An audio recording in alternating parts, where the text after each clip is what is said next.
Hi friends, welcome to our channel spicy వంటకాలు.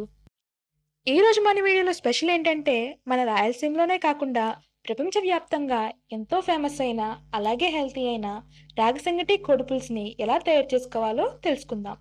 ఈ రాగి సంగటి కోడి పులుసులో కాసంత నెయ్యి వేసుకుని దాని మీద కోడి పులుసు వేసుకుని చూస్తేనే నోరూరుతుంది. ఇంకా తింటే ఉంటుంది.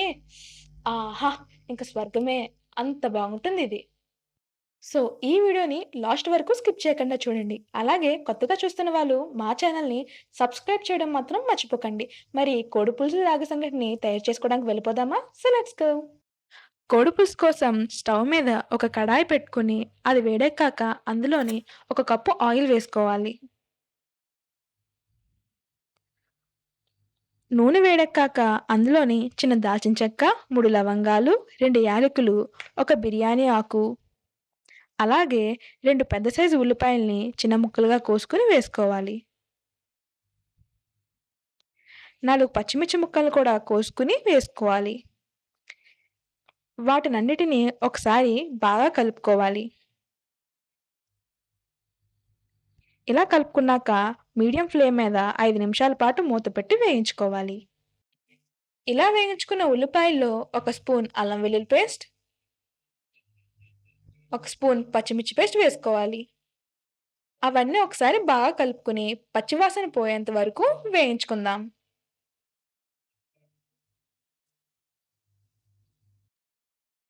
ఇలా అన్నీ వేగిన తర్వాత ముందుగా శుభ్రంగా కడిగి పెట్టుకున్న అర కేజీ చికెన్ వేసుకోవాలి.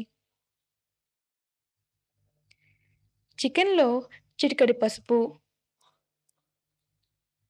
తగినంత ఉప్పు వేసుకోవాలి. ఇవన్నీ మొత్తం ఉల్లిపాయల్లో బాగా కలిసేలా చికెన్ మొత్తం ఒకసారి బాగా కలుపుకోవాలి. ఇలా కలుపుకున్నాక చికెన్‌లోని వాటర్ మొత్తం బయటకొచ్చేంత వరకు 7 నిమిషాల పాటు మీడియం ఫ్లేమ్ మీద మూత పెట్టుకొని ఉడికించుకోవాలి. చూడండి, చికెన్‌లోని వాటర్ బయటకు వచ్చేసింది. ఒక్కసారి ఈ చికెన్ మొత్తాన్ని బాగా కలుపుకోవాలి. ఈ చికెన్ అనేది 3 వంతుల పాటు ఉడికిపోయినట్టే.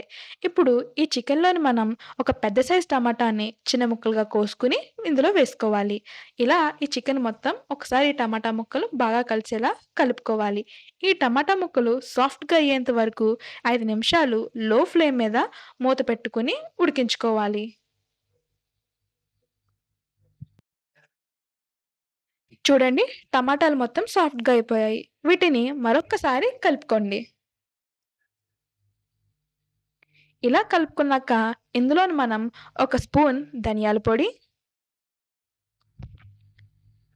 హాఫ్ స్పూన్ జీలకర్ర పొడి, half spoon garam masala, 3 spoons కారం వేసుకోవాలి. ఈ వేసుకున్న మసాలాలన్నీ చికెన్‌కి బాగా పట్టేలా కలుపుకోవాలి. ఇలా కలుపుకున్నాక నూనె పైకి తేలేంత వరకు 7 నిమిషాల పాటు లో ఫ్లేమ్ మీద మూత పెట్టుకొని ఉడికించుకోవాలి. చూడండి, చికెన్‌లో నీరంతా ఇంకిపోయి నూనె పైకి తేలి చికెన్ ముక్క సాఫ్ట్‌గా ఉడికిపోయింది. మరొకసారి ఈ చికెన్‌ని బాగా కలుపుకొని గ్రేవీ వచ్చే విధంగా చికెన్ ములిగేంత వరకు వాటర్ వేసుకోవాలి. ఇప్పుడు ఈ చికెన్‌ని బాగా కలిసేలా కలుపుకొని 10 నిమిషాల పాటు లో ఫ్లేమ్ మీద మూత పెట్టుకొని ఉడికించుకోవాలి. చూడండి, ఇప్పుడు మన కోడి పులుసు తయారైపోయినట్లే. ఇందులో లాస్ట్‌గా ఫ్లేవర్ కోసం హాఫ్ స్పూన్ చికెన్ మసాలా, కొద్దిగా కొత్తిమీర జల్లుకొని మరొక్కసారి లాస్ట్‌గా కలుపుకోండి. అంతే, ఎంతో గుమగుమలాడే సంగట్లోకి కోడి పులుసు రెడీ అయిపోయింది. ఇది రాగి సంగట్లోకి బెస్ట్ కాంబినేషన్. మరి ఇప్పుడు రాగి సంగటి తయారు చేసుకోవడానికి వెళ్ళిపోదామా? పదండి. ముందుగా గిన్నెలో ఒక గ్లాసు బియ్యాన్ని బాగా కడిగి అరగంట పాటు నానబెట్టుకోవాలి. నేను రేషన్ బియ్యం తీసుకున్నాను. మీరు ఏ బియ్యమైనా వాడుకోవచ్చు. ఈ నానబెట్టిన బియ్యంలో ఒక గ్లాస్‌కి 3 గ్లాసులు నీళ్లు వేసుకొని అన్నం మెత్తగా అయ్యేంత వరకు ఉడికించుకోవాలి. ఇప్పుడు ఒకసారి ఈ అన్నం మొత్తం బాగా కలుపుకొని రైస్ బాగా ఉడికిందో లేదో చూసుకోవాలి.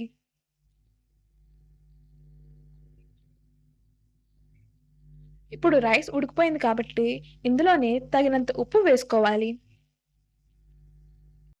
తర్వాత మనం ముందుగా రైస్ తీసుకున్న గ్లాస్‌తోనే ఒక గ్లాస్ బియ్యానికి ఒక గ్లాస్ రాగిపిండి తీసుకుని, ఉడికిన బియ్యంలో ముందుగా కొద్ది రాగిపిండి వేసి కలుపుకుంటూ ఉండాలి. తర్వాత ఇలా కలుపుకున్నాక, ఇప్పుడు మిగిలిన రాగిపిండిని కూడా వేసేసి మూత పెట్టుకొని ఉగ్గపెట్టుకోవాలి.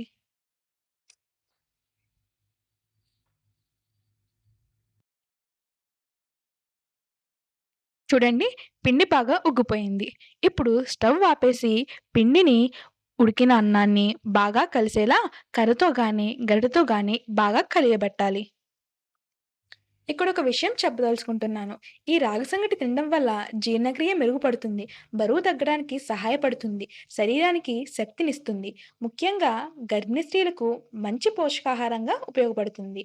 ఎముకలకు మంచి బలాన్నిస్తుంది. ఇంకా ఎన్నో ఆరోగ్య ప్రయోజనాలు ఈ రాగి సంగటిలో ఉన్నాయి. అందుకే రాగి సంగట రోజు తినడం వల్ల చాలా మంచిది మన శరీరానికి కూడా.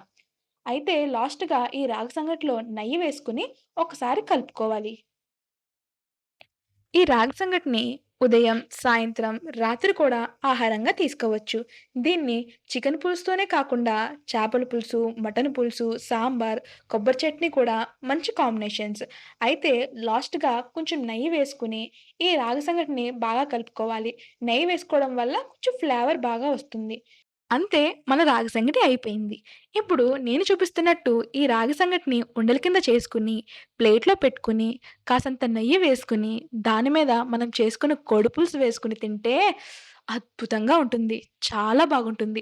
సో, మీరు కూడా ఈ రాగి సంగటి, కోడిపులుసు తయారు చేసుకొని తిని ఆస్వాదించండి. అలాగే మా ఛానల్‌ని లైక్, షేర్, సబ్స్క్రైబ్ చేయడం మాత్రం మర్చిపోకండి. Bye bye.